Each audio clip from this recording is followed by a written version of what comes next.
Hello, I'm Malcolm to SVP, and today we're back again with this 911 restoration project. As you saw in the last episode, we've got the engine, front and rear suspension out, and today we're moving on to all the auxiliaries. So that includes the brake lines, fuel lines, all the wiring in the car, including engine wire and loom, all the front wire and loom. We've got the oil tank to do, all the oil lines, all the way to the front oil cooler, and then we're going to move on to the bodywork, all the bumpers, doors, bonnet, everything's got to come on this car, so we're going to show you how we get on with it.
Giving you a quick update on where we are with the car. As you can see, we've removed the front and rear bumper, including the engine bay cover as well. If you have a look inside of here, we've got the oil tank out, and we've also removed a few of the auxiliaries this side of the engine bay. Most of it is out. There's a few little bits underneath to do, a few little brake lines, stuff like that. But if you come around here, we've removed all the oil cooler lines all the way from the tank to the front of the car, which was a bit of a process, but we managed to do it. Now if you come to the front as well, we can show you in here. We moved the brake servo, and the front bumper, as we spoke about earlier, has come off finally. All the headlights, the lights, even the tail lights at the back of the car all come out. Again, all the brake lines in the front are now removed, and also all the fuel lines. So it's just the ones for the centre of the car now to remove. Now we're going to start on the interior, and we'll show you how we get on with this. That includes moving the doors, and we're going to strip all of this out and show you what it's like inside. So we'll get on with that now.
Well, this is the bit you've all been waiting for. The car is now finally stripped, so I'm going to go ahead and show you around it.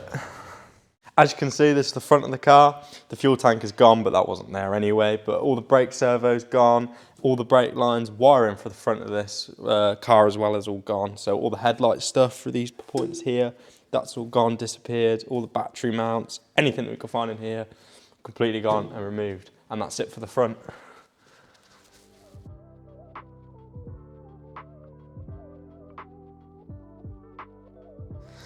Now we're in one of the front wheel latches. As you can see, we've removed the brake line here and all the wiring points here and here.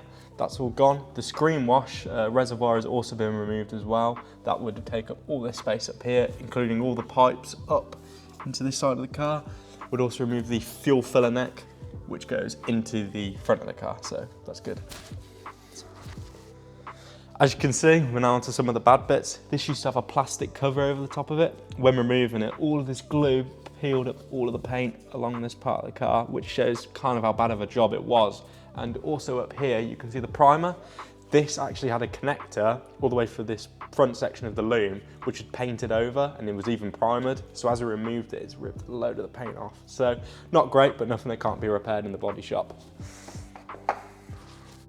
Right, we're now onto the interior, and as you can see up here, all the gauges, well, not that there was any gauges in there anyway, but everything up here has been removed. All the cover up here is gone. All the covers here have also gone. Steering column has been removed. Glove box bits, all the wiring, all under the dash, down into the tunnels, all gone. And if you look down here where we removed the pedal box earlier, all the bits there, even all the rods up to the brake servo, all been removed. Everything in the tunnel also, so that includes all the fuel lines, more wiring, the throttle and clutch cable have all been removed. And then also the back, we had a few little bits of wiring, just sound deadening, all been stripped out. But then also up here, if you have a look, you can see the sunroof. We had the whole mechanism in this, so we've had to remove it.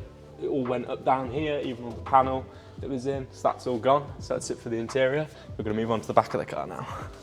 So this is the engine bay, and this has also all been removed, every single bit you can see in here. So as you know before, all the damper mounts have been removed, the gas struts, all the things to hold the engine cover have all been stripped out of this. You know, everything, wiring, fuel lines, that will all go even underneath the car, including the brake lines there. You can see the brackets, so they've all been gone. So yeah, the engine bay has all been emptied out.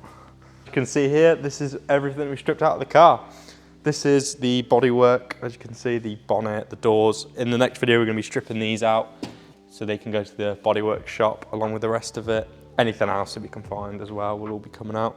And this is a lot more organised than it looks here, I know, but a lot of this will be going in the scrappy or the bin or anything. So we have plans for the interior, so we're not gonna be using a lot of this. And even all the blower motors, probably won't be using it. We'll probably be going with a more modern aircon unit or something, but we'll have to find out later on. But yeah, that's really it for this car. So don't forget to like and subscribe, and we'll see you in the next one.